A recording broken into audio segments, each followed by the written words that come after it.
Hi everyone, I'm Nancy Nacito-Freschi with Be Vibrant Clinical Somatics. Today I'm going to show you a movement that's going to help you release a chronically tight calf muscle. And it's going to be very helpful if you have an issue such as plantar fasciitis or even issues with your Achilles tendon. So I'm going to come over to the wall. I'm going to place my hands on the wall. I'm about arm's distance away. My elbows are really soft. And I'm going to step 1 foot back. And when I lower that heel, I want to make sure I don't feel a stretch in the calf muscle. And yes, you heard me right, I'm not feeling a stretch in that calf muscle.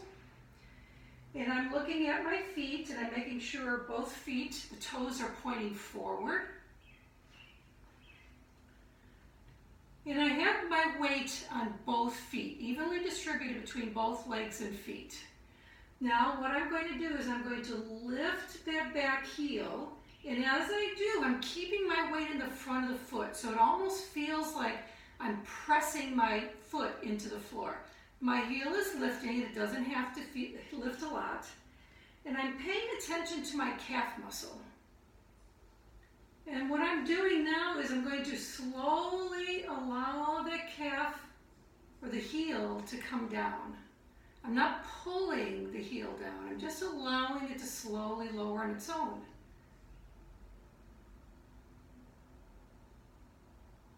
My heel's all the way down, I'm not feeling a stretch. And then I'm going to lift that heel again.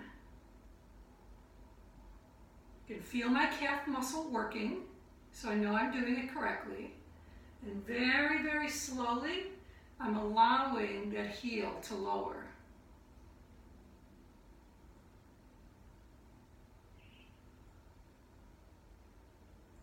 So all the way down, and I may repeat that one more time, but I'm not going to do that now.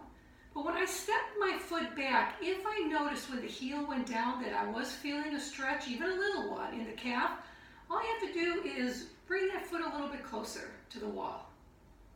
You don't have to start out with a big lunge, that's not the important piece. It's just getting that calf muscle to contract and slowly allowing that heel to lower.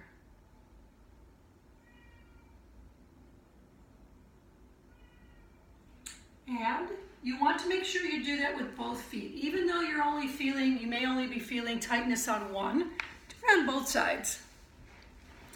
And you can do that 2 or 3 times a day. That's fine. But the thing to remember though is not to stretch. Okay, we'll talk about that in another video, but stretching that calf is not going to help release it. We want to contract it and slowly, slowly, slowly let it come down. Now another thing you would want to think about is how often do you go barefoot?